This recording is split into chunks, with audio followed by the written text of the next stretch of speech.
really surprised at the outcome that we got. We had to add more chairs, so this is exciting. This is our first annual meeting, so we are excited to be able to share with you tonight what we've done for the year, and give you some information about the finances, and share with some things that we might want to do for the next year, and elect some officers, okay? So, I'm Val. This is Mike. This is CJ. Mike is currently serving as the vice president, and CJ is treasurer. And they've done a fantastic job this year.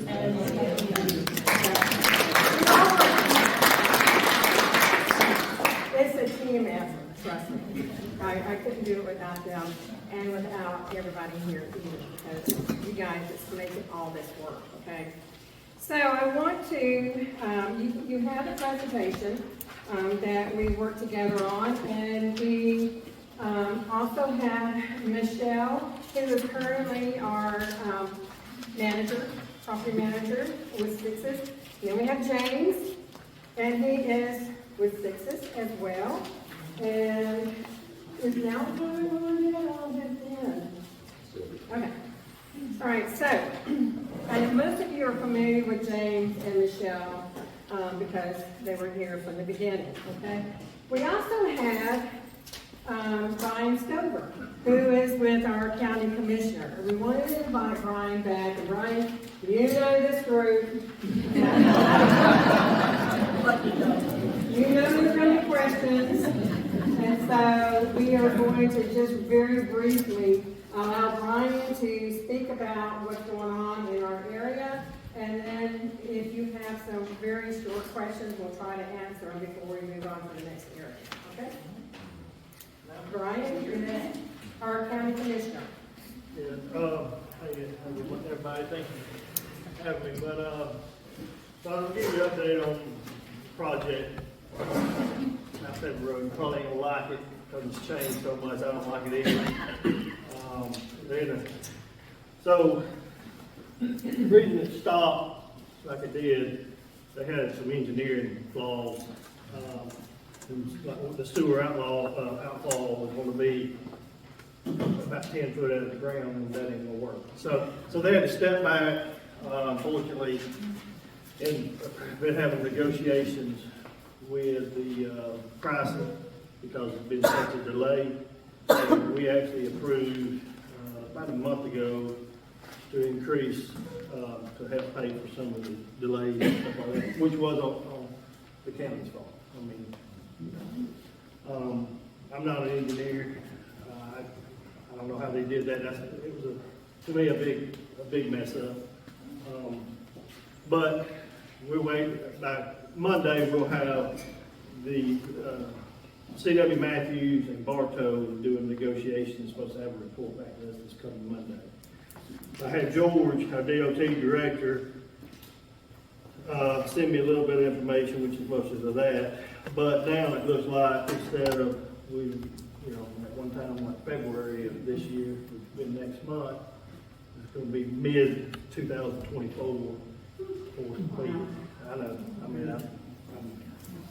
So, one question I have is, because of negotiations, that's why we're not seeing anybody working? Right. Okay. Yeah, they tried to get a lot more than what we finally agreed to pay extra for the material and stuff. So they tried to hold our feet to the fire, and so we did agree to pay the difference on material cost. We didn't agree to anything else. So that's, like I said, mid 2024 this year. You know when this work will start? Well, that's what he said, that they will have the information of everything coming Monday. Yes. Is this posted online somewhere, like an update as to what? No, I can, like I said, I had him send it to me just today. So it's not online. It's after come Monday, I'll make sure that it's posted on our Facebook and stuff like that, page and the county stuff page.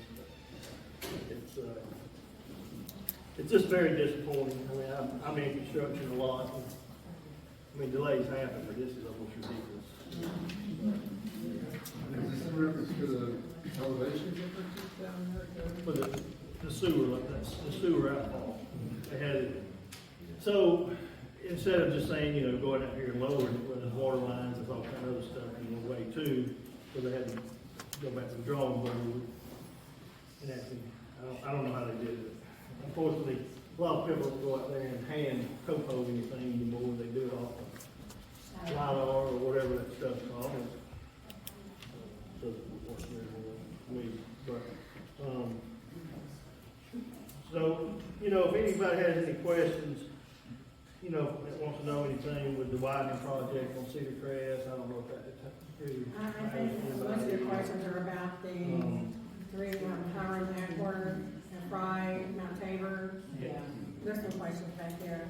Will there be just a stop sign, or what's gonna be the whole of traffic going all, all ways? Oh, on Mount Tabor Road, Yes, Road yes, project? yes. Well, when it first opens up, it's gonna be stop signs on both sides, right? We're gonna do a traffic study. Why aren't you doing that now? Well, you can't, because it's hard to do It it. don't work. I mean, it's never gonna work unless you put a light up. Well, so, It's just not. I mean, I agree, I mean, I say that all the time too, I agree with you. But you have to have a traffic study to make sure it warrants one. Because if you put something up that doesn't warrant, meaning There need. need some people killed there, and that might get your attention. Well, like I said, I mean, I can only tell you how it works, you know. If you put up a stop sign, you put up a red light, and by their engineering, whatever says that it doesn't really need to be there, and somebody gets killed, the county's liable for it, having something there that doesn't warrant it to be there. Now, Who says it doesn't warrant? That's what I'm confused about. engineering, so I'm not saying that it doesn't need to be there, but once they get the road open, then they can do a traffic study. You can't do a traffic study because the roads are not open. You know what I'm saying? So that's why you can't do that. So once it's done, if it warrants, they're plumbing for a red light. They're running the cost of it. Yeah. It's gonna be more expensive, then you gotta go back and. Well, right, I'm just a commissioner, I can't say go for the red light. I'm just trying to get If it's gonna take that much longer, is it something that can be done to make the Fry Road onto the Acworth safer than it is now? on which, Yeah, the either side lower or end of Fry Road. the lower, that's why I'm talking about the lower end. The only one we can use. Yeah, I mean, any suggestions that y'all A have? turn lane. Yeah. Stripe off a turn. Hang on, Greg, you want Well, to? yeah, the problem is when you're coming from Dallas down 381 or Dallas-Acworth, where you're turning left into Fry Road, the lower end. The people that's coming down, they don't want to acknowledge you stopping. Yep. And so they're going around you, or they're stopping, barely stopping and blowing the horn. There's been wrecks. Yeah, there's been several wrecks there, so, And it's, we're illegally turning because I'm sorry, I can't stripes. hear what you saying? The people that are coming from the other direction, from Crossroads Drive, come up that incline, and you really can't see them. Right there. And it's a difficult place to get out, because if you see anything, even headlights or anything that remotely looking like the top of a car, then you know not to turn. You have to wait a while to make sure. Well, we've had that comment a few times before. I mean, the problem that I see, you'll never get a turn lane in before that road's gonna be open. Yeah. I mean, with the engineer wanted to be done to put in the left turn lane. But that is something that Just the drive it. said we'll need to look at. All I'm saying is change the Can striping. there be a, lane to go around us trying to move the other? They have those diagonal lines down the middle of the two lanes. Yeah. And when I'm coming this way, I just pull it into that, the cars should go around me and stuff. Well, I have to look at that then. If there's enough room, then we can do so. There's probably enough room, if they take the diagonal lines out, they concern. Guys, just remember, only one person talks at a time, okay? Because he can't hear everybody, and the people over here can't hear what's going on. It's multiple people. And I think Kathy's the next one. So I noticed after they did that whole construction, I would go Pickett's Mill to get back over to Mount Tabor Church. And then all of a sudden Pickett's Mill has speed bumps. So those are temporary. They were just put in, and you can tell they're the temporary kind. So could that be put on Fry, because people are flying? Yeah. So if they could put those on Fry and slow down, So like, they, cause like sometimes coming out of the subdivision to make a right, you know, people are you see them at the other end of the subdivision, at the other end, you know, and they're just flying. So if we could just put, I mean, if Pickett's Mill could get them that quickly, that would be just temporarily until this is all done. when do they put them on people? There's 4 of them. I mean, recently, Oh, cluster house. There's 3 sets of them. 4 sets. 4 sets. Yeah, so I know that. I come through there every day, yeah, 4 sets. There's yours or the other set. Yeah, and I'm sure it's because the residents complained that everybody was going too fast through there. probably, yeah. So that's what I'm saying, is that maybe you can't fix the left-hand turn because that's more permanent and temporary. But if you could put those on Fry and slow everybody down a little, because people come out of Gullich and they're just flying. Yeah. Okay, how much? Mo? No, my only thought was whether we could get maybe a county sheriff to monitor the intersection during rush hour, just to help reduce the likelihood of accidents. Say that again, I'm sorry. Where Fry currently meets the Dallas-Acworth Highway, we could maybe during rush hour host a sheriff or police there, just Well, I know that there was a speed limit on Fry Road when you turn on Gullich, you know, monitoring the speed. I don't know what that's for. I'll get with the sheriff, Okay.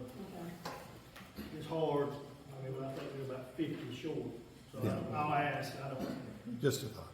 I mean, I don't know if that's possible, it's probably possible, if, maybe, I'll ask, but I know like as far as full, you know, like off duty, sometimes, take on projects like that, you know, mostly like a bank or a church or something like that, you off duty, so they're so short-handed, but I will get with you about it. Are there any other questions about the highway or anything else, Vern? I have had a car, we have had places where it was an unmanned car, we just parked there. Yeah. And just because they didn't have, but at least it made people actually think. Yeah. Well, you know, there's a sheriff that lives right there at the corner of that Three-way stop. that three-way stop. And his car's parked out, his SUV, sheriff, Collins County Sheriff is parked out there. You would think that that would be presence enough, it's not, so. All right, so we have questions about the turning lane, the speed bumps. The fact that it's 25 along Fry Road, nobody goes 25. Can that be, I noticed that there was the 25 when I came off, when the other entrance was open, but I haven't seen anywhere else. Is there a reminder of it's 25 people? When you turn right off Dallas-Acworth onto Fry, there's no 25 posted to Gullich.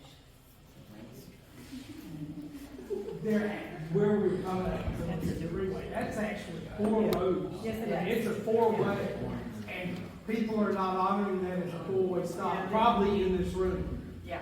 And it is really hard to navigate the left turns when people are coming and never stopping. How expensive is it just to add that 4-way or all, it's a little extra. Stop sign. The little extra all-way, you know, whatever it is, to those stop signs, because some people, I don't think it's ever computing it's a 4-way stop. Well, the construction And that's it's become more, happening. it's become more of an issue with the increase in traffic. Yes. That could be observed. I'll get to that, man, I'll get on that first. Yeah, that would be a very small help, but any help is. Yeah, I'll see if they can, even if maybe some kind of temporary flashing, something until this construction goes right. I'll see if we can put something like that. And I've had calls from other associations or other neighborhoods in our area, their HOA presidents and everything, and they want to set up another coalition of HOA presidents. I'm thinking, I don't know if that's a good idea. But anyway, and so I would say if it wasn't for Brian, we would never been able to stop that gas station and convenience store.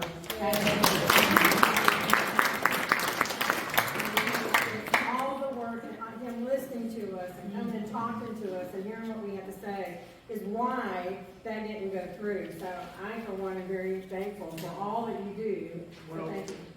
and to let you know also what we've done, so with that property, say it's zoned business B2 or whatever it's gonna be, so we put a moratorium on convenience stores. And so now you not only would you have to have the zoning, you're actually gonna have to have a special use permit. That way, say if that property was zoned for business, and then a year down the road, somebody said, I'm just gonna put it in a convenience store, they can't without coming back. But we're also doing a lot more than that, and we're addressing where you can actually have convenience stores. And I think that one, is that a neighborhood, that might be a neighborhood business right there. So that could be a possibility right there, but we've made it a lot harder. We're gonna be voting in 2.5 weeks to bring it back up, but because the moratorium's over, because you can only put a moratorium for so long. But we have, because like in Yorkville, I don't know, any of y'all know where Yorkville is, but you go up there right now, and there's 4 convenience stores in a quarter mile. Or car washes or. So, but it's because they was all commercial zoning from years ago, and they got zoning, and then they got the permits a few years ago. They just ain't built the stores. So 2 of them is being built right now, 2 of them has been there forever, you know, so that's one prime example that I always use, why we gotta do something. And then this one, just, we was already in the makings of doing something, and we're gonna have a moratorium, but this one fell in before we could do it. Just to comment on that particular property is, during all that stuff, we talked a bit about what maybe we would like to see there. Maybe something like Emory Healthcare or something to that effect. Yeah, you know, and there again, I mean, you know, like, you don't have, you know, but I will say now that the man, I don't know his name, but he did buy the property, I heard. Yeah, You mean the developer? that, The Indian couple? the Indian guy, yeah. Oh, okay. So, but he can't just come and do, I mean, he may not even be able to do one at all by far, but So the property's sold? he bought it, is what I was told. The property. So just let you know, I mean, by far, I'll be keeping an eye on it, but if y'all hear something, just let me know too. It's just, but I did hear that he bought it, so. Well, we'll have our feet to the ground and find out.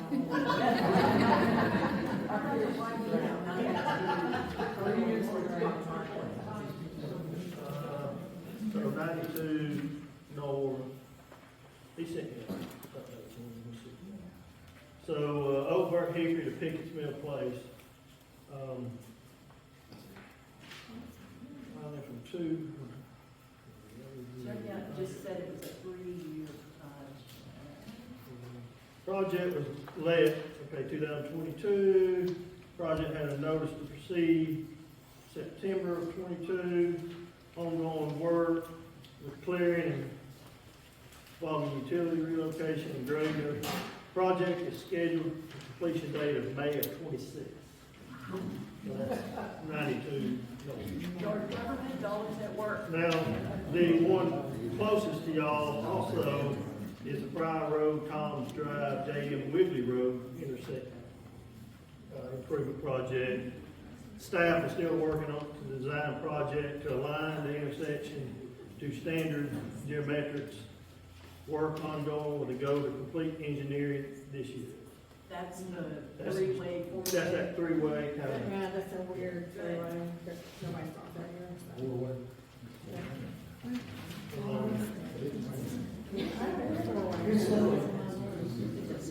All right, does anybody have any other questions for Brian? Thank you, Brian. We really appreciate you taking the time on Friday night.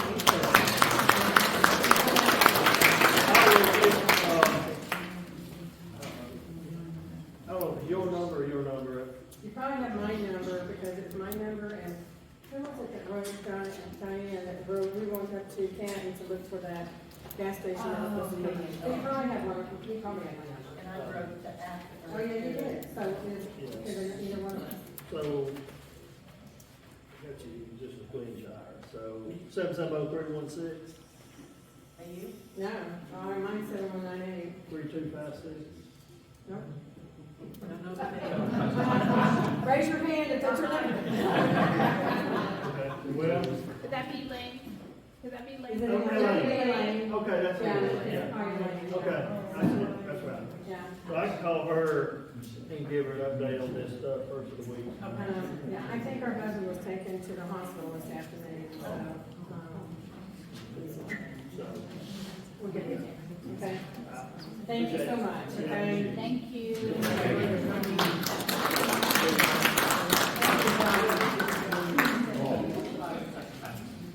All right, so the next on the agenda, we're gonna go through, in a way,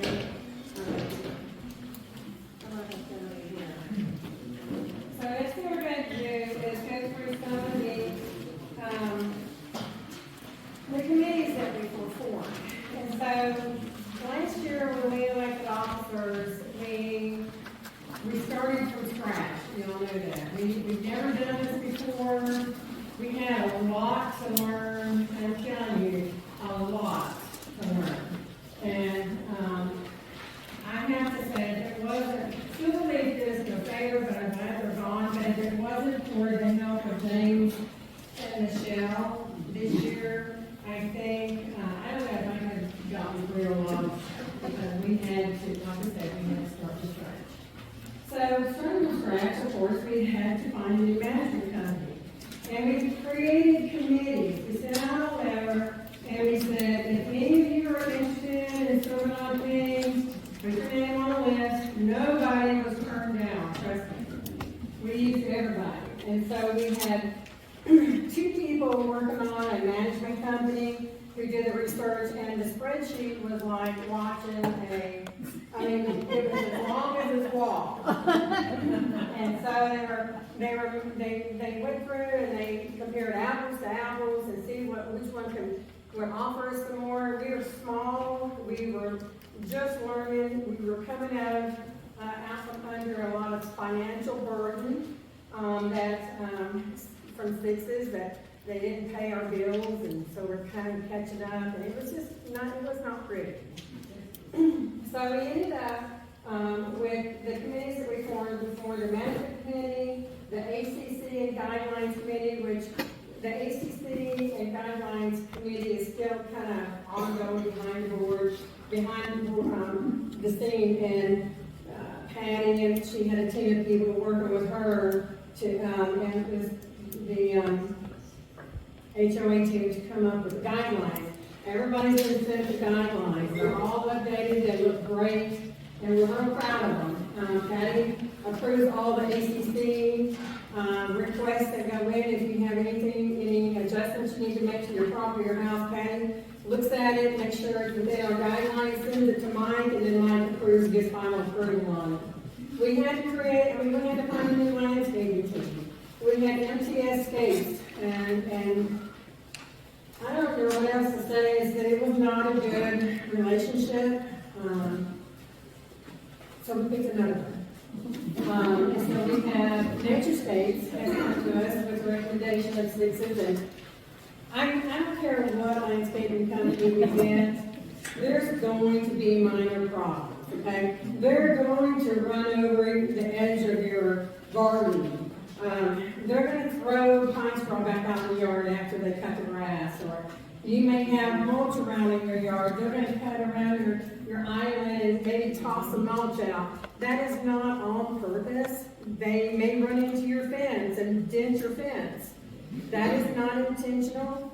Most of the guys that work with the landscaping, they don't speak English, They have one English-speaking leader on the team, so that's who you probably need to go to, but we're trying to guide everybody away from that and tell them to go online and submit it in the portal, and then we'll take care of it.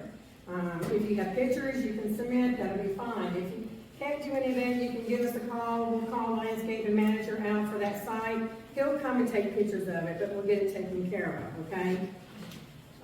And so we have landscaping, and that's nature strips. You see them Tuesdays and Wednesdays in the neighborhood. And that committee's been disbanded. And that committee has been disbanded, along with the management committee, because we don't need that committee anymore. Okay, we have a management company, we have a landscaping company. The pool contract committee, that committee has also been disbanded because we have a pool contract. And what we did is they go and submit names of companies that we think that we want to look at prices and contracts with and see what they have to offer. Once we sign a contract, the committee is no longer needed, because unless we do away with the contract, and then we'll have to come up with another committee. But there's no sense in having the committee sit there with nothing to do. So we have the pool rules and regulations committee. That committee is also not an active committee anymore. There were pool rules and regulations designed. What they did is they compared it to other 55-plus communities, and then they looked at some other communities in our area. They came up with the pool rules and regulations that they thought would be best for our 55-plus community, and submitted it to the board for approval. I get it that a lot of people were not happy. I understand it. I have grandkids that want to use the pool too, and they don't want to use our 4-foot pool. They're over at Seven Hills. They'd rather we take them over there. But there's a lot of, we have to keep in mind that this community was built for us. And we're the people that use the pool. Grandchildren are an extra. And I love my grandchildren just as much as anybody does. And I wanted to, I'm with them all the time. So if I'm at the pool, I don't want to, but that's just me. I'd rather them go to Seven Hills Pool, so they can run and play. And I'm not worried about, are they bothering somebody else? I just don't want that, but that's just me. Not everybody's like that, and I get it. And then we had the disposal contract committee. Actually, there was 2 people, and they were responsible for finding a trash company that was more reasonable than what we had. Trash Taxi is who the neighborhood came with. We got a discount with them.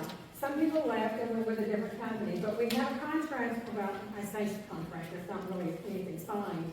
As long as 80% of the neighborhood stays with Trash Taxi, then we get an HOA discount. If you live by yourself and you want a smaller trash can, then you can get the smaller trash can for $50 a month. Whereas if you get the bigger one, then you pay a little bit more. They do have recycling that you have to pay extra for too, but just for the standard large garbage can, I think it's $68 a month. So we have these committees that we have formed that we don't need anymore because we have everything's operating now, except for the AC and the guidelines committee. Okay, so some of the things that we did this year, I'm just going to go over these real quickly because most of you are involved in them. We had ladies' night, we have men's night, and we have games throughout the week, which we have Canasta, and I know I'm going to say this wrong, at least. Marshall. And then we have, what else do we have? We have chair yoga. So we have coffee and crafts. We don't always do crafts. Sometimes we're too lazy and we just want to sit down and drink coffee. So sometimes, we do different things at that time. So if you ever want to be a part of any of these teams, all you have to do is come to the clubhouse on Monday mornings and figure out how to hook in. We have the book club in the morning. We have the evening book club. We have Women at the Bible study. We have the neighborhood watch that we started. And I have to say, it's kind of worked out pretty good because we had guys sitting in the park, and then we heard rumors of it. And so I said, well, we can't do anything if we can't describe the person. And they had all the description that we needed. So, and so it's been turned in, you might not notice, but there is a Paulding County Sheriff's that's riding through the neighborhood at night. We also have we have social events throughout the year, like we've had Oktoberfest, we've had a summer outing, we have, in the summer, there's a bunch of people that get up to the clubhouse and through the, cornhole. So there's a lot of things going on in the neighborhood that are activities that you can join. And if you have something new that you want to start, then all you have to do is start it. And we just put it on the calendar and we keep going. I want to see something that I thought was out of the ordinary, would I contact There is a okay, so at Clubhouse, we gave out some magnets that look like Paulding Sheriff cars, and on that is a non-emergency number. But the guy that came out to talk to me when I met him about the guy sleeping in the park up there, he said just call the 911 number. They're very short-handed, and so it doesn't really matter which number the dispatch will determine how to dispatch it out. But if you see something that's very unusual, like nobody's supposed to be sleeping in the park at night, okay? That's unusual. Then you call the number and it'll come out, okay?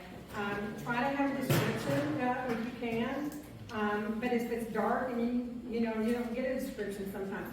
Noticing cars, the type of cars that come through is another way. But if you see anything out of the norm, then you call 911.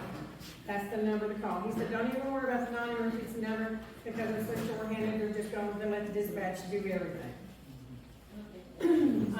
There's a lot of cars speeding through the neighborhood at 45 miles an hour instead of 25, which is becoming a problem because there's a lot of people that walk dogs and everything, and just people that walk in general. And we don't walk as fast as we used to, so you can't get off the street. In Texas. So we all know we have sidewalks, but the sidewalks, they're straight, they're dip, they're straight, they're dip. It's easier to walk in the road than it is on the sidewalk. So, I want to thank the person who stopped FedEx out in front of my house, got out of their car and said, "You slow down." That was me. I don't know that. Was it you? Yes, you. Awesome. FedEx subdivision. Four Seasons. Yeah. And I was slow to make that turn. Yeah. And he was behind me, and because I was too slow, he went around me. And went racing down the road and came up Cranberry Blossom. So I chased him down. It's somebody's driveway, but my car, the house car, I gave him a space.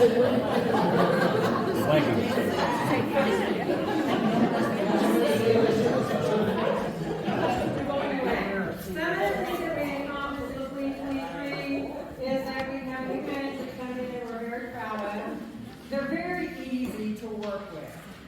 Trust me. Nothing like what we were experiencing before. We created a reserve account, which we'll get into in a little bit. We finished all the curbing for the sidewalk. And I know that because Tim was able to walk after 6 months of burning his feet because he didn't wear shoes. So that's the worst for him. Okay, we installed waste stations, which is a very good thing. We still have people who randomly walk through the neighborhood from other communities and they don't have any bags. So if you see dog waste, or whatever we call it, on your yard, then you know it's not from our people. But I think our people know to pick it up. We have a no soliciting and the neighborhood watch signs. If you see somebody in the neighborhood that is soliciting, all you have to do is call 911 and tell them that we have no soliciting. If they know anybody to come, that's the problem. The sheriff's department's becoming like the emergency hospital. We don't have enough workers to take care of everybody. So we have repaired irrigation. We haven't had nothing but irrigation problem after irrigation problem since we all moved in. And part of it is the builders, and part of it is the landscapers' responsibility. The left side, as you're coming into the main entrance, the builders decided, they don't need that, so they capped it off and buried it. No, they didn't even finish it. And then the landscapers, when they cut grass or whatever they do, sometimes they get a line, a mow over, a sprinkler head, and so it has to be fixed. And that's gonna be ongoing. All of that is fixed now. So we removed 128 trees, pine trees. That is a lot of pine trees. And these were mostly on South Cornucopia, down below Cranberry Blossom, along South Cornucopia. Now, they weren't really planted right, according to the landscapers, and they were all going to be, half of them, well, a lot of them were blown over with just the winds that we had. But as they get bigger and the roots are more shallow, we can just see those trees falling over on the homes on South Cornucopia.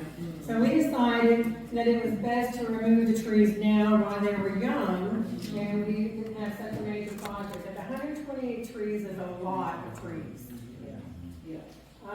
We addressed the erosion problems on the top of Cranberry Blossom, back behind Mo and Elaine's house, and some of the houses up there, and down behind, even as far down as the Joanne and Lynn's house on Cranberry Blossom, to keep the erosion from falling down the berm. Now that we've got those trees gone, but the berms were kind of washing away. So we've done what we can do until spring. In spring, we have another project that we're going to have to look at. It's probably going to cost us, well, I know it's going to cost us money because we're going to have some type of hydro seeding on that berm or something planted on the berms to keep them from washing away and that. So we'll work with Sixes on recommendations for that. I mean, NatureScape has suggested some stuff. Tim, who is our residential architect, landscaping design person, that's a long name. But he has submitted a lot of plans, a lot of really, really good plans, and he has helped us tremendously on trying to figure out what we need to do to save and make our property look nicer. And we have, we executed a new landscape contract, and that is with NatureScape. Let's see, where are we? Pool accomplishments. I'm sorry? Pool accomplishments is where we're going. Okay. Okay, so we're on to pool accomplishments. Yeah.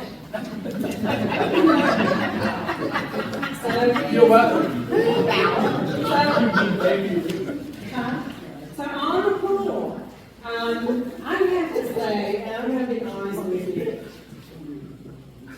Well, I just admit, the pool is the very most stressful thing of being in an HOA to me. Because I know it's impossible to keep everybody happy the way they want it to run. And I apologize if some of you guys are not happy about the pool rules or regulations. But it's a very small pool. And we really are focusing in on the needs of the 55 plus, okay? And that's where we're going with this. We had to install a handrail. As you can see, our pretty little handrail down there. We on the sunning shelf, or the 10, or whatever, the 6-inch block. So, you know, that's been very helpful. I mean, a lot of people have, even stepping down 6 inches is kind of clumsy when you're trying to step into water and you really don't know how far it is.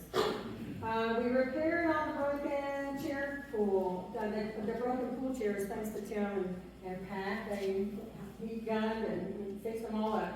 We purchased new umbrellas that were blown over the week after we installed them and broke. So, thanks to Bert, we repaired our old ones and they're working fine. Yay. So, you know what, we couldn't do this without all the volunteers helping. It's you guys that's making this community work, and I'm so thankful for that. We purchased new pool filters with our new pool company. The old pool company, we only had one set of filters. I don't know if they ever got cleaned. I'm not even going to ask, but we have another set. So this pool company takes a set home with them every month or so, and it brings a new set that's been sanitized back and then install them. So we're excited that Splash has decided to do that. We fixed, of course, we had the outside water fountain by the swimming pool repaired, and the pool gate is a constant breakage. I don't know why, but it is. And the other thing that we have done is the Clubhouse. So we have purchased outdoor heaters, thanks to Ladies Night Out, and the money that we have collected from that. The Ladies Night Out was able to purchase 2 heaters for us to use in the community when the weather's cool and we wanted to go outside. We installed internet and TV into the Clubhouse. That's going to be a major thing for us. The ladies are doing cheer yoga thanks to the TV and internet that's connected, so we're thankful for that. Repaired the air, we had no air conditioner contract before, we do now on the Clubhouse, and we have an annual contract for maintenance for them. We have pest control contract, we didn't have one before, we do now. We installed the message center, thank you, Phil Reynolds. And his expert, you see a picture right there. So he created that, built it, and installed it for us to post newsletters or other important information. So thank you, Phil. And then we installed the little black mailbox in front of the Clubhouse in case we have, events where we have to put secure paperwork in. And then we have repaired rain gauge sensors that had to be repaired and repainted the interior of the Clubhouse. It looks awesome. So, the rule is no tape on the walls. None whatsoever. And it will be just fine. All right, so next is Mike. He's going to tell us about our 2024 goals. Says most of the things that I want to talk about. Put on a couple of things. Staying repaired, the fence along Fire Road, that includes the exterior side only of the short north side and all the west side of the fence. And our plan is, hopefully, that we'll do a fourth of the fence every year. And maybe get it to live longer than 8 years. So, we're planning on doing that. Landscape enhancements, primarily that is planting and seeding in the berm areas to control erosion further than what we've done already. It's coming up. We want to create a garden club, which is more of a formal arrangement, I guess, rather than just people that randomly volunteer. So the function is to plant and maintain community garden areas. And of course, we pay for the flowers and everything else for that. So, and we also want to create a social committee, which again is sort of a formalization of the committee that does the planning of all the community events that Val spoke of earlier. And finally, we're going to have a 4-star closeout. 4-star is the development sometime this year. And prior to that, prior to us accepting the property, we need to ensure that the fence around the retaining pond is properly installed. It's trying to fall over. The handicap parking spots need to be repaired. We have low spots in them to collect water. Very uncomfortable. And we want to get the sidewalk completed on the west side of the entrance to the clubhouse parking. That's where the great pipes are. We cut off and that should have a piece of sidewalk. So those are just a few of the things that we plan to do. You don't have one? Oh, is that? Well. Phil, I have a question. Yeah. Good question. So the gardening club, that's only for the plants and things? For the community There's not areas. going to be like for vegetables and anything like that? No, it's just like decorative stuff. Thank you. Right, yeah. Tim can tell you probably more about it. I mean, in the spring and the fall, when we do flowers, the flower beds out in front of the entrances and at the clubhouse and stuff like that, he pretty much lays it out the way we need to have it and he tells us what kind of flowers to buy. And then we need volunteers to dig it up, get all the old flowers out, plant new flowers, put mulch down. And so we kind of follow Tim's direction on that. So. Could you repeat what you said about the fencing, please? I didn't. The fence, we're going to get it stained and repainted. The part that's on Fry Road, the long goes past both entrances, and there's a short piece on the north side that goes back. Gretchen, where's Gretchen? Is that on your house and down the back? Yeah, yeah, and it's gonna be repaired and refinished on the outside. But the cost is so astronomical that we are only gonna do one side at a time. So we'll do Fry Road, and then we'll do, down on South Cornucopia, North Cornucopia on the outside, and then we'll come back and do the inside and the inside. So it's 4 phases, okay? So that's what our plan And is. that's what we made it work in our budget. So on the end of Fray Road, where our fence stops, you're going to extend it? No, we're not extending any fences. Are you talking about that fence, or are you talking about the retainer fence? If you're talking about the wood fence, okay, we're not extending the wood fence at all. We will have to stain it, and we'll have to maintain it and repair it when it's needed. Okay. So when they usually stain, before they stain, they're gonna wanna do whatever repairs are needed before they stain. So we can, the cost is pretty high. I mean, we've got $12,000 quotes just to paint the outside of Fry Road. A lot of people said, oh, we can do that, let's just get some people and some paintbrushes, we can do it. Yeah, we're not gonna do that. We'll sustain it, and we'll do it in 4 phases. By the time we get through the 4th phase, it may be time to start the 1st phase again, but we do it as we have the money to do it. So that we don't have to go up on prices. Diane? We have a developer that developed the property in the neighborhood before the builder even came in. They came in and put all the sewer stuff in. They did the first paving of the roads. Grading. They, did Grading. grading and stuff like that. They did the retention pond, stuff like that we need. So we have not released the bond. Now help me here, okay? We have not released the bond with Paulding County, to my knowledge. We haven't. They still have a $12,000 bond.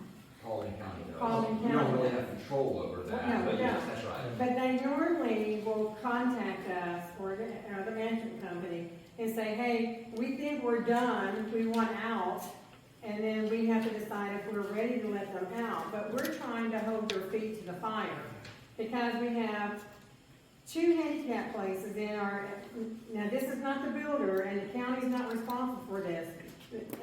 All the parking around the mail kiosk and the swimming pool is the developer's responsibility.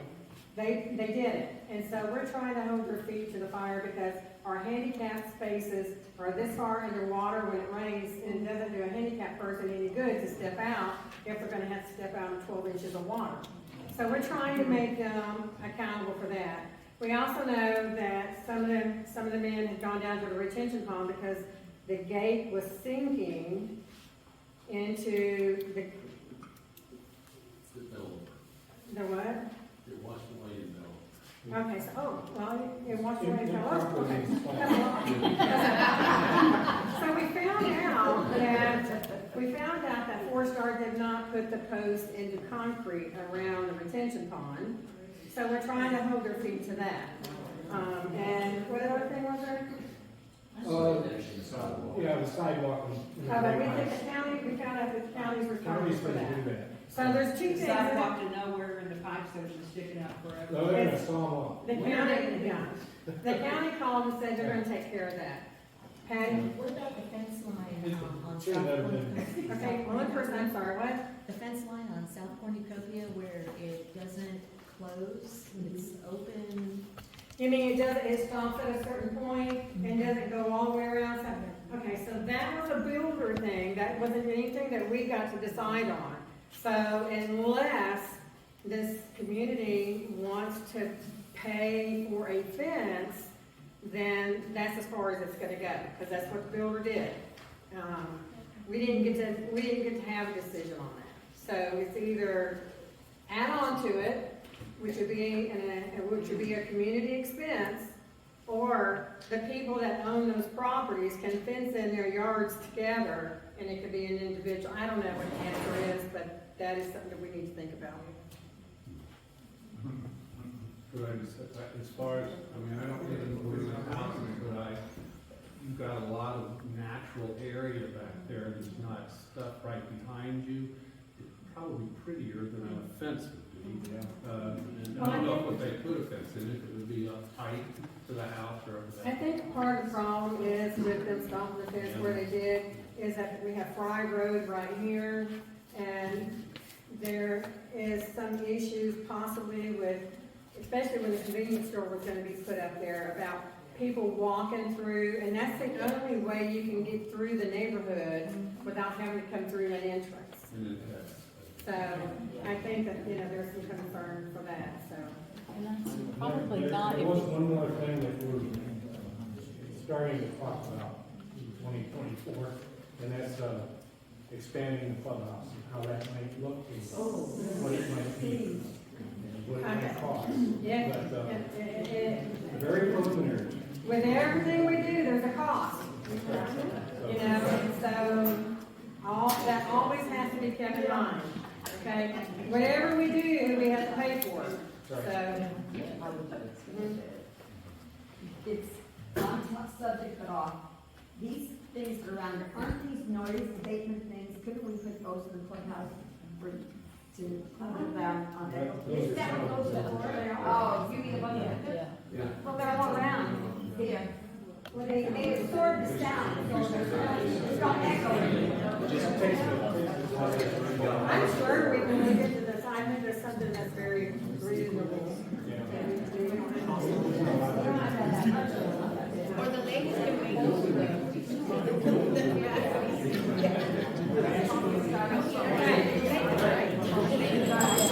Any other questions about 2024? We're gonna move on to the finances. Before we do,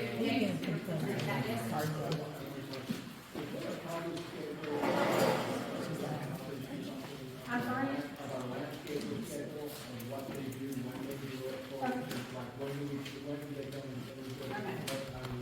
Landscaping. Landscapers only come 2 days a week. They come Tuesday, they do cranberry blossom and part of Four Seasons.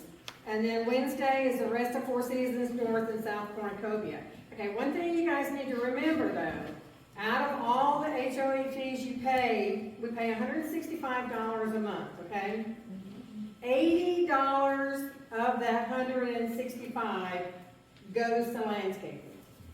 You pay $80 a month to have your yards cut in the summer.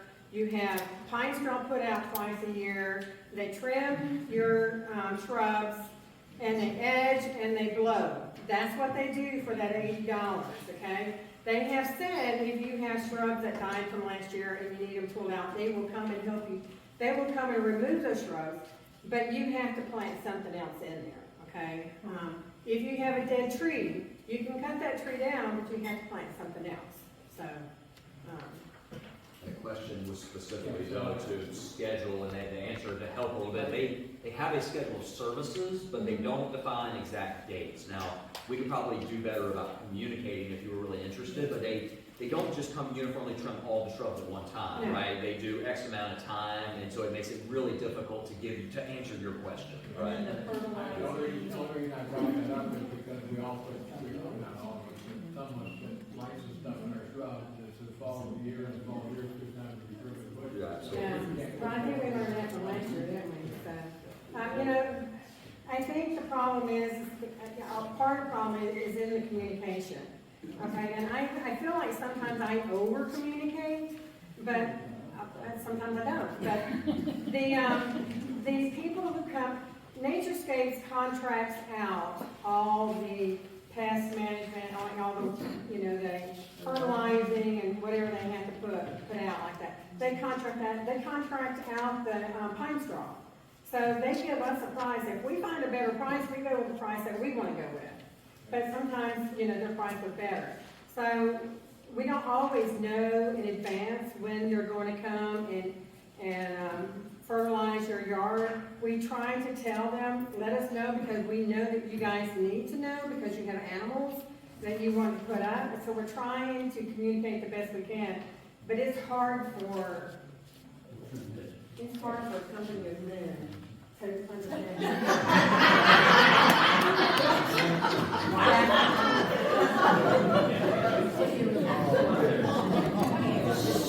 I wanted to add one more thing on that subject, if I could. It's about the trees in the front yards that we've talked about, and if there is going to be some kind of a guideline of what you can, your responsibilities, if it would be something that we do as a homeowners association, as those trees are oaks and maples that are going to get quite large and fill the Bermuda grass, shade it out, and so forth and the like. So I just wondered if that's something that's going to be on the agenda to talk about. We can talk about it, maybe at another meeting, because there's a lot of people that didn't take the trees down out of their yard. We did, because it was planted on top of our water line, so we took ours down. A lot of people's, It's that way everywhere. I know. So, you have to decide what you can, in the guidelines, we have guidelines in there to discuss what you need to do in that situation. So try to follow the guidelines. Kathy? So when the landscapers come, they are supposed to, in the winter, this time of year, they're supposed to blow our front door, right? Yes. Okay. I don't know if anybody else feels that way, but when they get to our cul-de-sac, we are like the stepchildren.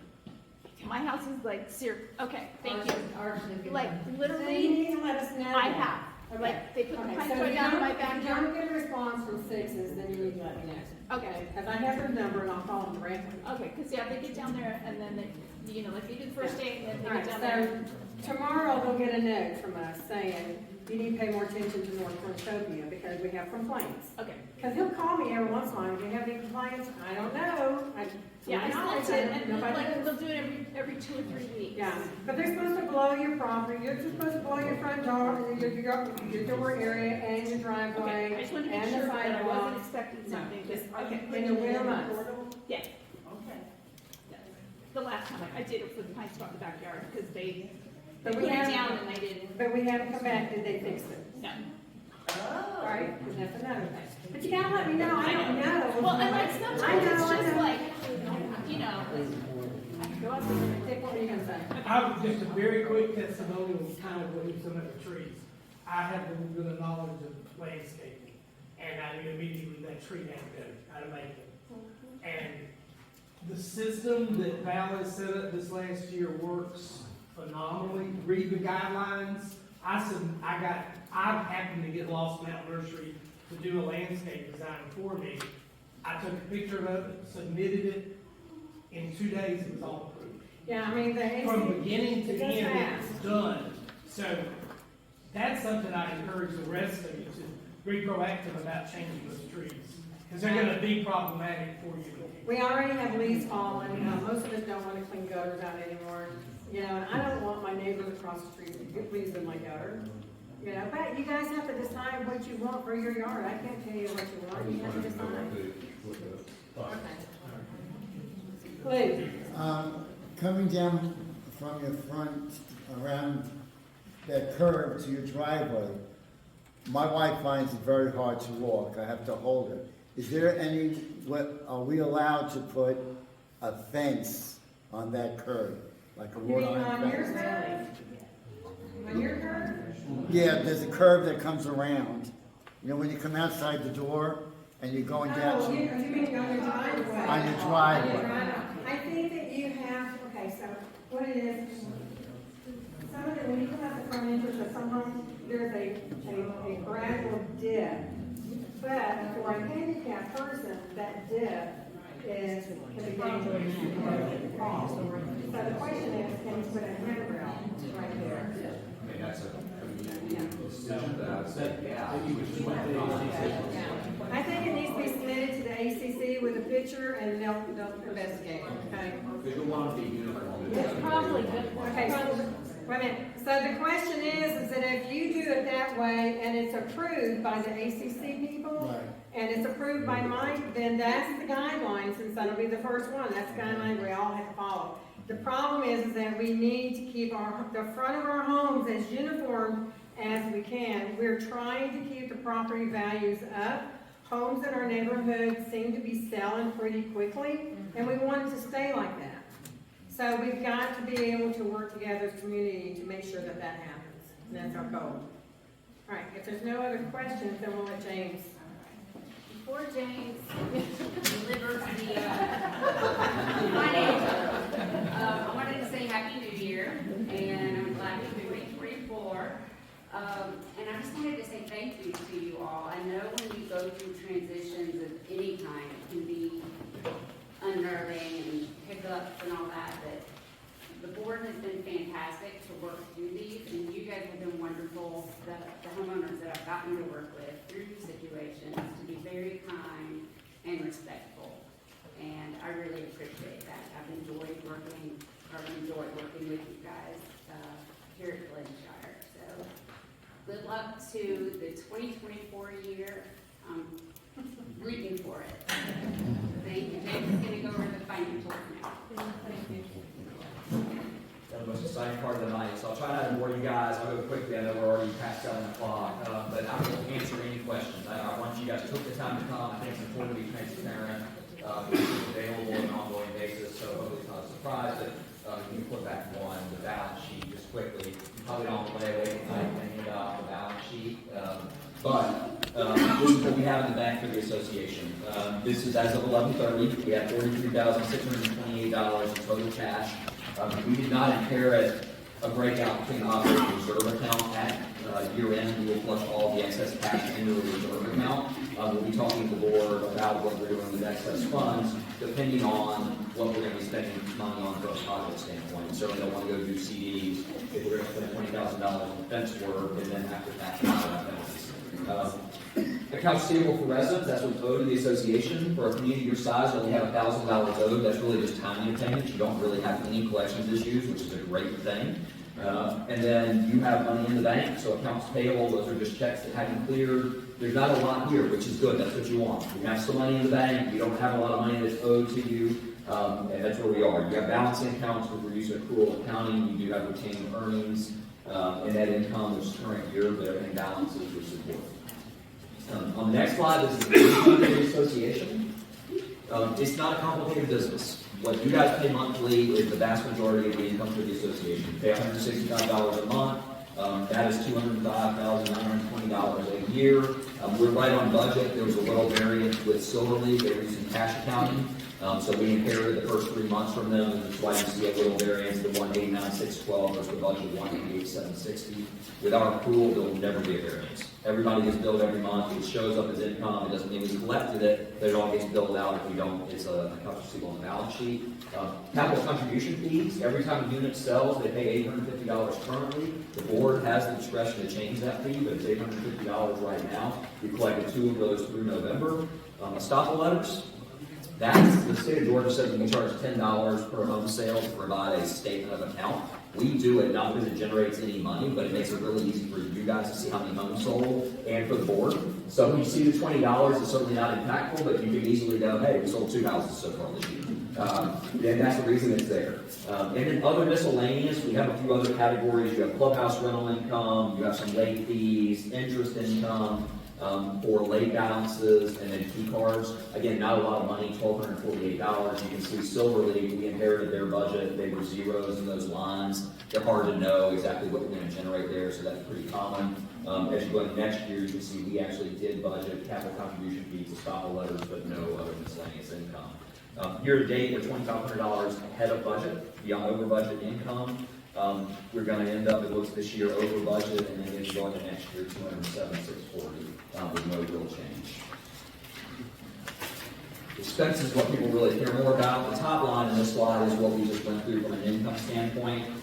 Expenses, general administrative. Nobody wants to spend money in general administrative. What's in that category? It's your insurance costs, it's your legal costs, it's management fees, your postage and mailings is in that category.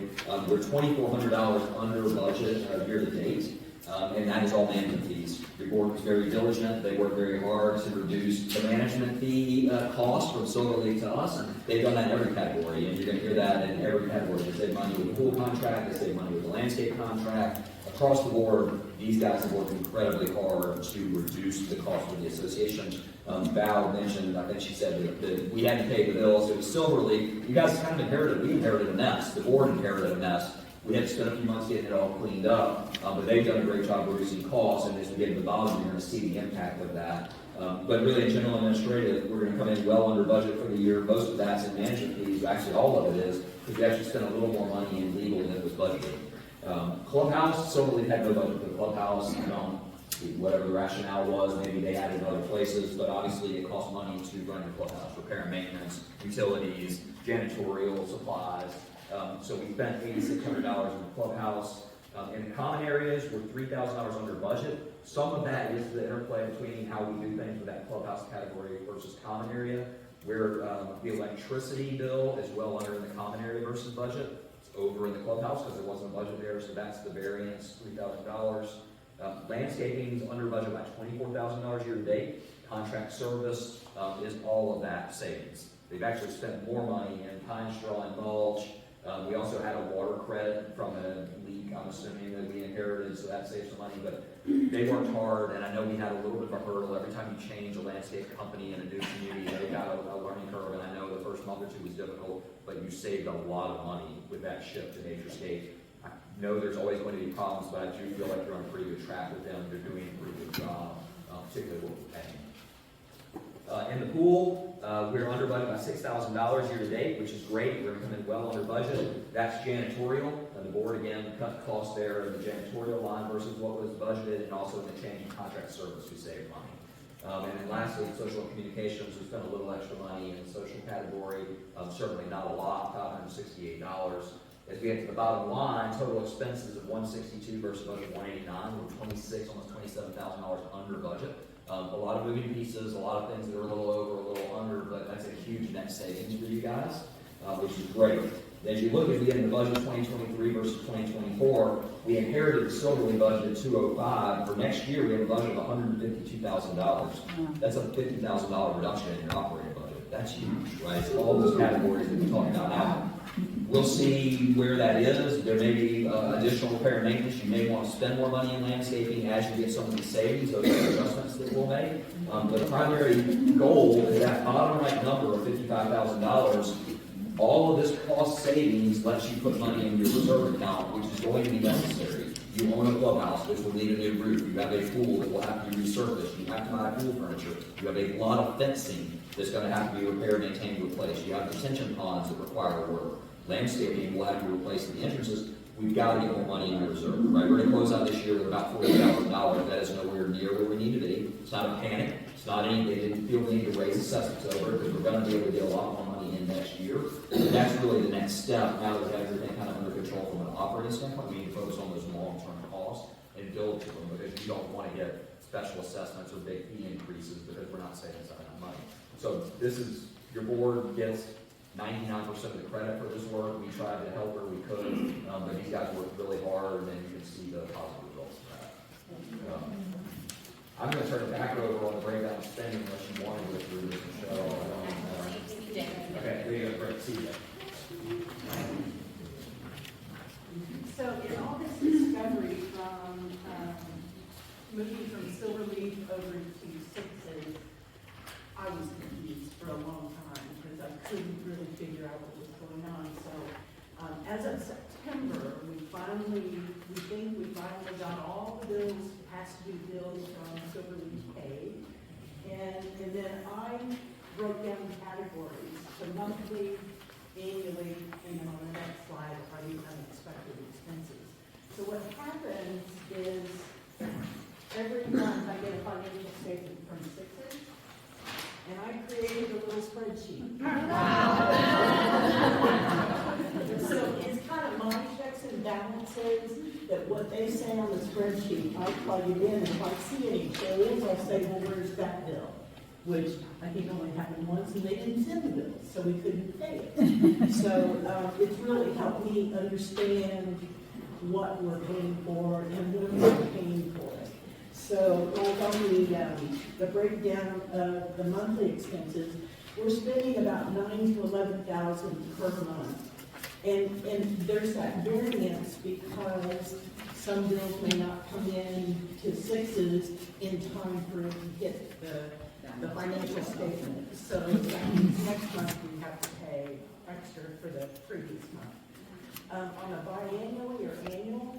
This is for our turnout letters and fence line cleanups, things that we know we have to do during the year, and we usually do it 1, 2, or 3 times a year. So the time's still up in there. And from what I can tell, and let me tell you, I didn't start the spreadsheet until May, because I had no idea what soon we had done January through April. The reporting was just not what these guys can do for us. So yearly, it's looking like we'll spend $30,000 to $35,000 on pine straw and other things like that in the annual to biannual. On the pine straw, we were paying $20,000 an application twice a year with the old landscaper. We're paying half that now. So it was the due diligence that everybody did was able to cut that cost in half. And then on the other expenses so far between May and November, we've spent about $33,000 in things unexpected. You will see there that some are expected, some aren't, but they have to go. And but of that $33,000, $12,000 of that had to be paid interest gates that weren't paid last year. So that really reduces that down to $21,000 that we spent on additional expenses. But the good thing is that we don't have that to do going forward because we're out from under Silverleaf and all that's been paid. And so we've got clean financial records now and we know where everything's going. So that's a good thing. Eventually, when y'all run for something and maybe you're running today, that it's going to be a much cleaner handover. And we can even tell since September, October, things have really quieted down and we're in a good rhythm. Oh, and so your HOPs will not be included.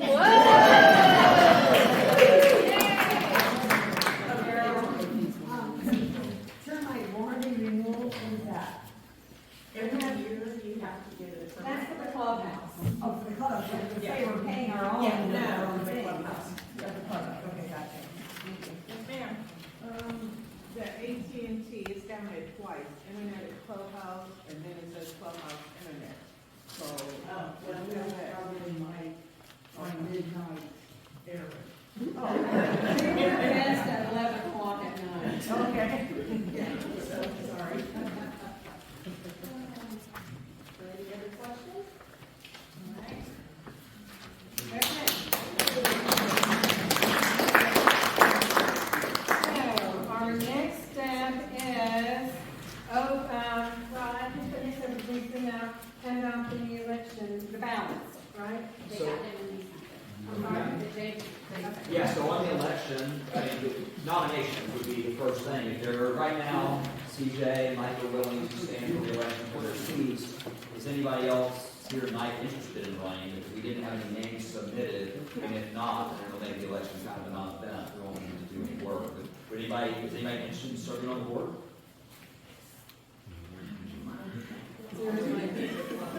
Not all at one time. I'm not really shocked. I do think these guys have done a great job. I'm not surprised that everybody just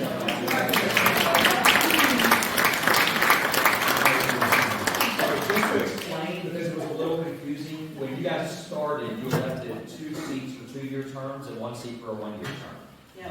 And then, so Mike was appointed, and the way the documents read, he has to be reelected at this annual meeting for the remainder of that term, even though he was appointed into a 2-year seat. I was appointed too. Oh, you were appointed too? Okay, I missed that. So that was a 1-year term. So you had 2, they are both being elected, one's being elected to a 2-year term, one's being elected to a 1-year term.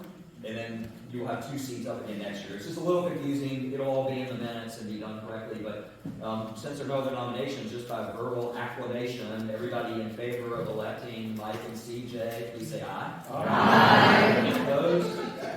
Congratulations.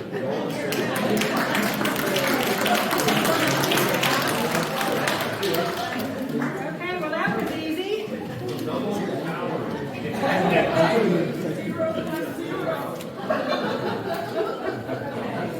Too bad. All right, so real quickly, I mean, I know that we have some hiccups this year, especially when you say, like Kathy said, she's gone into the portal, and then nothing happens, and I don't know about it. If it's not in, you know, I don't know how this works. Okay, we're not that. If you go into the portal, ideally, you go in and submit a complaint or whatever it is that you want to make note on, and then Sixes normally lets us know, and then we know how to handle it. Or a lot of times, they'll just take care of it. You know, Michelle has, like, we have landscaping issues. A lot of times Michelle will see what is in the portal, and she'll make a contact to the landscaping company. I'm not sure how things get missed, but you can explain that if you need to. But this is the portal. Everybody knows we have a Sixes portal, so you can go in and submit your ARP request. You can go in and submit your payments. You can have questions about your payments. A lot of people, I'm not going to say a lot of people, but there have been a few people who didn't realize that they're accruing late payments. Well, they didn't pay the whole payment of their HOA fee. So whatever payment they didn't make, that sits there and keeps accruing, just like anything else does. And so it's always a good idea to go into the portal and make sure that your portal is clear, okay? And that you don't have any accruing fees. It's easier to do auto draft, you know, where they just take your payment out first of the month. A lot of you don't like that. You go to your bank. You can submit your architect request, everything that we see on here, the directory's on there. The calendar is on there. If you want to reserve the clubhouse, it's very important to go to the calendar and make sure it's not being used. We've got the cleaning people scheduled on it now so that you can see when they're going to be there to clean. So don't schedule it on a night that she's going to be there cleaning. You know, there's your statements are on there, the newsletter's on there.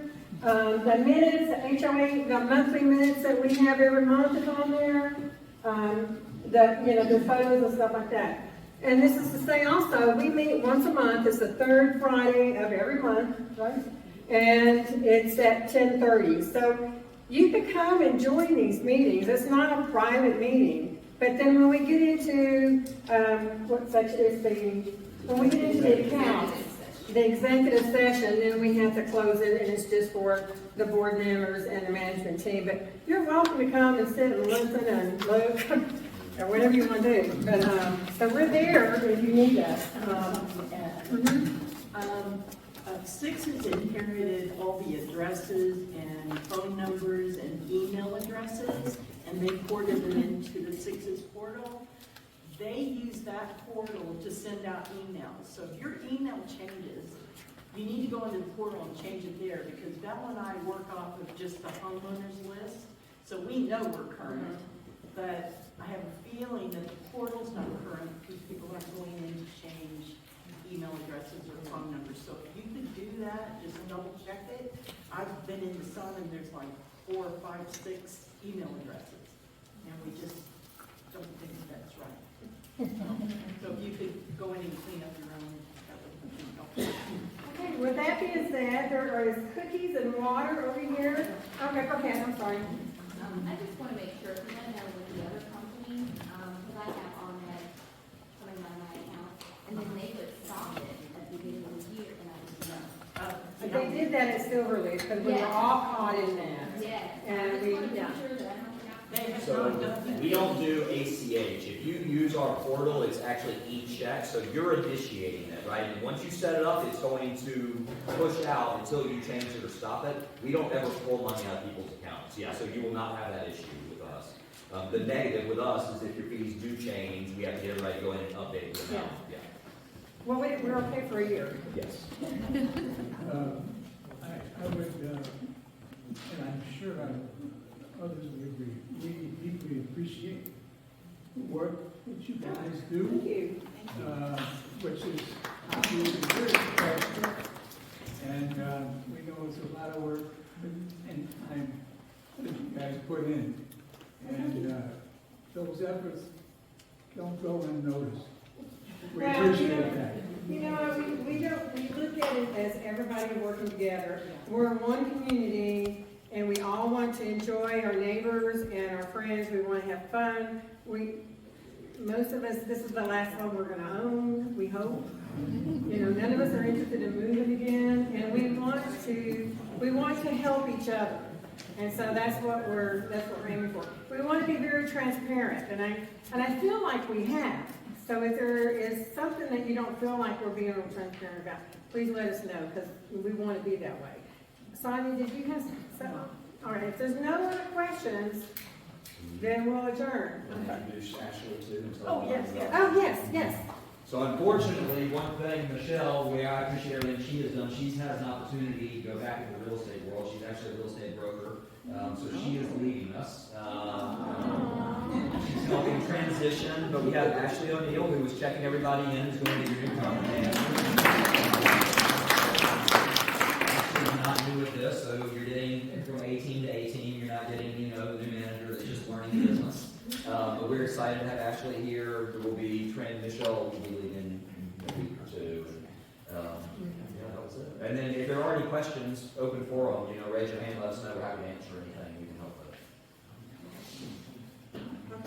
Sharon? So, when does the excess money go into reserves, and how do we know how much we're gonna put in it? How's that decided on? So 12/31 by policy, we take all of the money that's remaining from this year, and the only money that will stay in your operating account will be prepaid assessments, people that pay their January assessments prior to year end, or money to pay outstanding bill as of year end. All the rest of the money will go into the reserve account. So once Then we'll get with the board and decide, okay, of these projects we're doing, how much do we want to put in CDs for the following year, 6 months, or however long, how much do we want to just leave in a money market account for current projects. But yeah, that'll happen. Well, it's already happened. I should say it's already happened. I just don't have the number with me. We know we are going to be paying the fence. Yeah, that's what happens. So we know that's, right now it's not as bad as what we got bids, and so what's his name? Williams is going to do it for a lot less than what we've got. So we know we're going to use him to do it. It's going to be after the first year. It's early spring before we do that, but we know that that's an expense that we're going to have to do. For Thanksgiving, we hired the clubhouse. We rented the clubhouse for my family, and we were 42 people. We did a horseshoe in there, moved some of the furniture out, and I totally recommend it. It was great. It was no one had dirty their home or it was just a pleasure. My kid said to me, "Dad, this is the best thing you've ever done." So I just wanted you to know that it's worth it to get the clubhouse if you have a party going on or anything like that. And I just want to know how often will we get in the county in summer? You are every month. Every month we'll get it. It's online every month. Every month. It's online. Yeah, the county's posted every month, and when we have our monthly meeting, Michelle or Ashley will now, they bring us the financial report, and we have a picture view of what we've done for the month, since the previous month. That's always online, on the city portal, so you can go and look at that anytime you want to. And how is it updated every month, or? Yes. It gets posted, it's about the 15th of each month, and it just automatically gets posted. It may be in there before we even have our meetings, because our meeting's gonna be after the 15th. And we'd like to have it after the financials come in, because there's really no reason to have a board meeting if you don't. Yeah, and if you ever have questions, we really, the board, our philosophy in general is just there's nothing to hide, right? We're working hard to make all the right decisions, and if you've got a question or you have an idea about something, we want to know. So yeah, it's all there, but if you have a question, you can come to the board meeting or shoot us an email, we're happy to answer it. And I wanted to say one last thing. Thank you for paying your fees on time. We couldn't do this without you guys. Oh my gosh, yeah, and I just looked at it right before the end of 2023, there were only 2 that were late. And we came into this year with such a mess. And we really weren't sure how we were going to come out from under it. when we first got, we thought, oh my gosh, we're gonna have to raise our fees, we're gonna have to be $500 a month to come up with it. But, slowly and surely, we dug ourselves out. And it's not been easy, it's not. But we couldn't have done it without Michelle and James and CJ with all her spreadsheets. But that's okay, we like spreadsheets because we can see exactly what's going on. And that's what we want. And so we want to keep our fees down. We all know that they're gonna have to go up eventually. I mean, it's just a given, okay? But as long as we can keep them down and we can still maintain our community, then that's what we want to do.